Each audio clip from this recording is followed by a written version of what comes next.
You cut out sugar, stopped eating sweets, eliminated desserts, and even that daily soda is now a distant memory. You're making an effort, reading labels, and firmly believing you're doing everything necessary to protect your heart and arteries. But then your blood test results come in and the shock is unavoidable. Your triglycerides are still high. Or worse, they've gone up since the last time you tested. How is that even possible if you've banned sugar from your life? That feeling of injustice is overwhelming. I know, it feels like your body is working against you, completely ignoring all the sacrifices you've been making at the dinner table. The truth is, sugar is only the tip of the iceberg. There is a silent and invisible process happening in your liver right now, turning foods you consider healthy and fit into liquid fat that circulates and inflames your arteries 24 hours a day.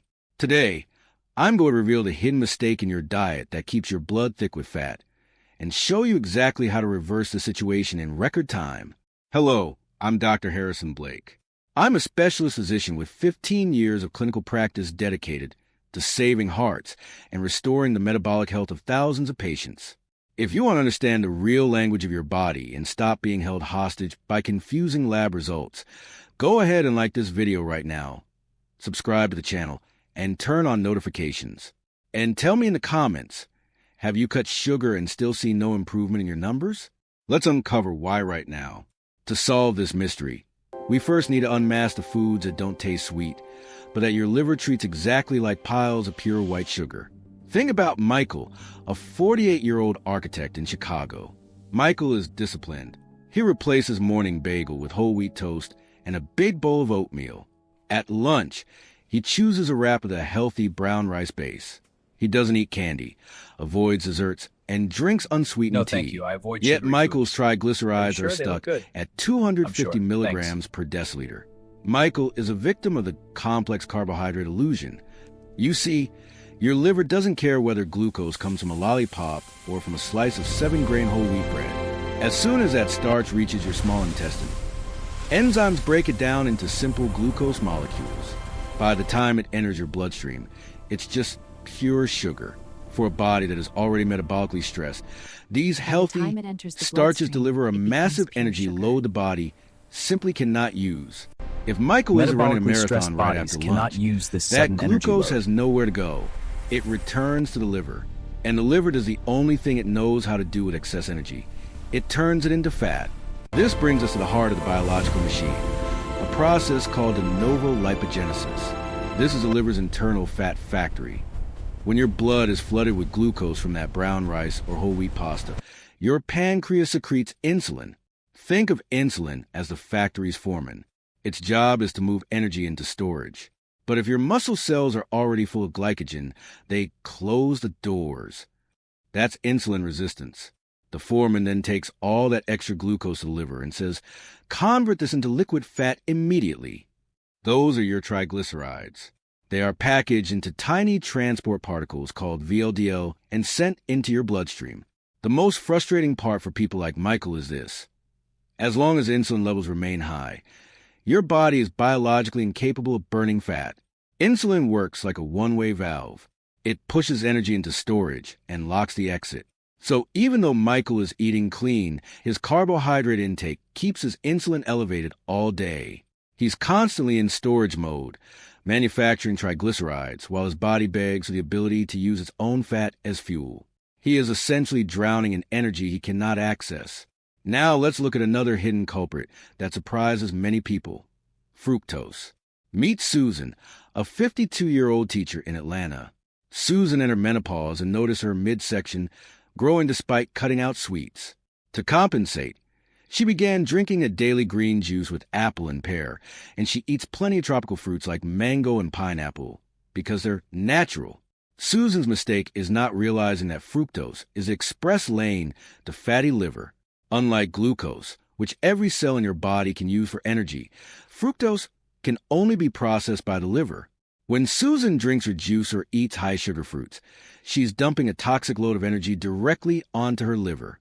The liver can't use it as immediate fuel, so it converts it into triglycerides faster than almost any other substance. This creates visceral fat, the dangerous fat around your organs, and causes triglyceride numbers to skyrocket. For the liver, a glass of 100% natural apple juice is metabolically almost identical to a glass of corn syrup. But the story becomes even more complicated when we talk about a habit many consider harmless, or even heart-healthy, a nightly glass of wine. Think about David, a 55-year-old executive who enjoys 2 glasses of red wine after work.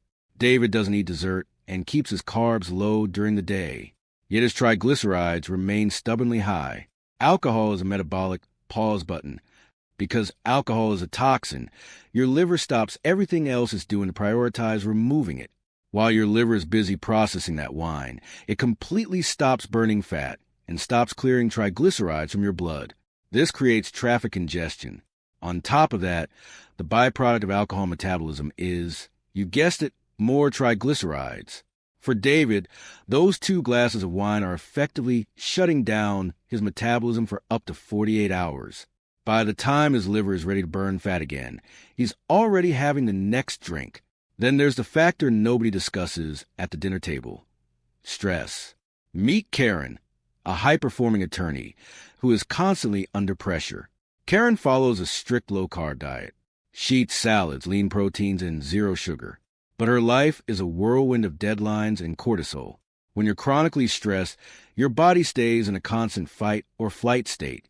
Your adrenal glands pump out cortisol, which tells your liver to release stored glucose into bloodstream to give you energy to fight a perceived predator.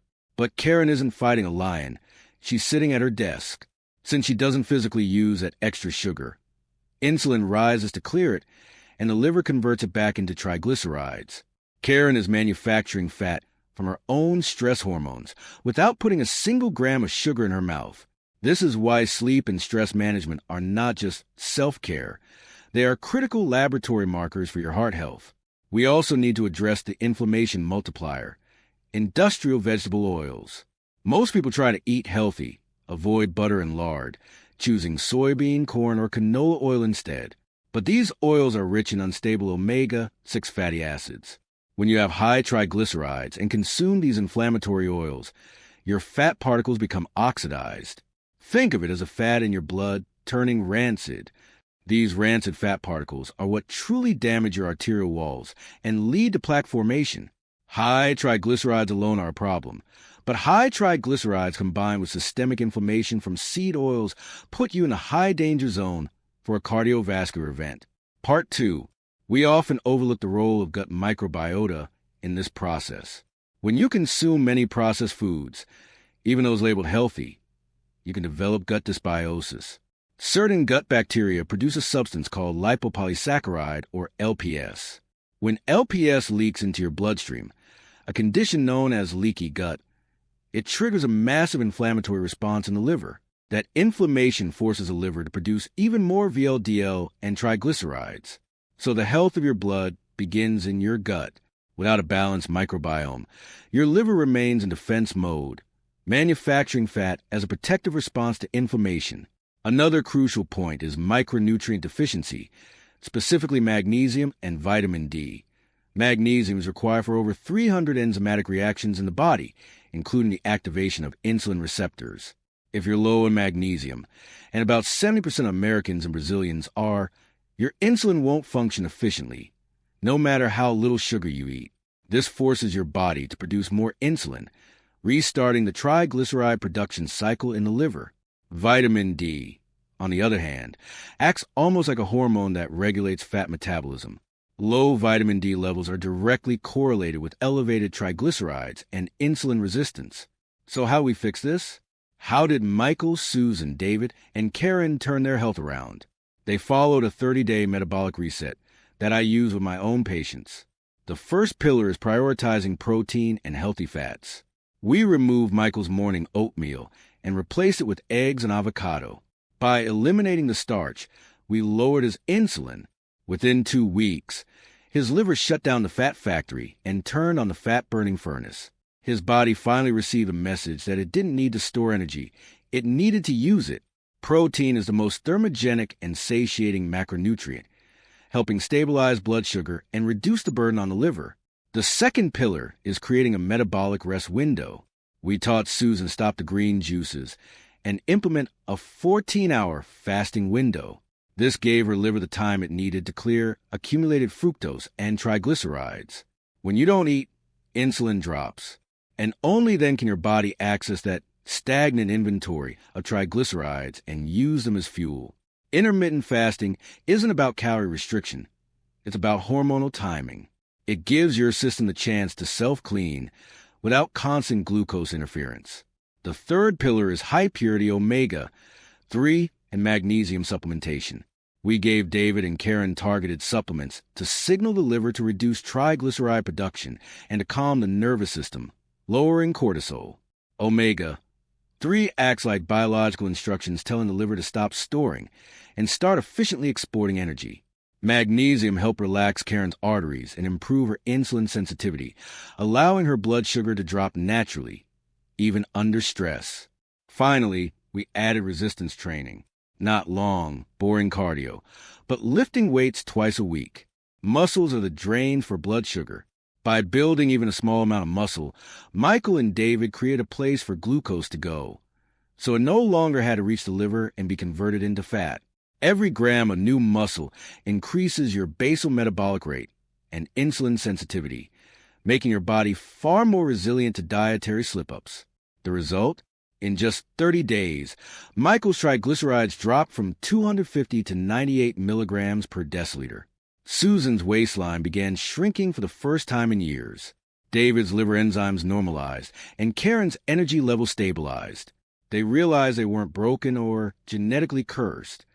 They were simply following an outdated and incorrect map for their unique metabolism. You have the power to change your internal chemistry. Your lab results are not a life sentence. They're a conversation. Your body is telling you that your energy management system is overloaded.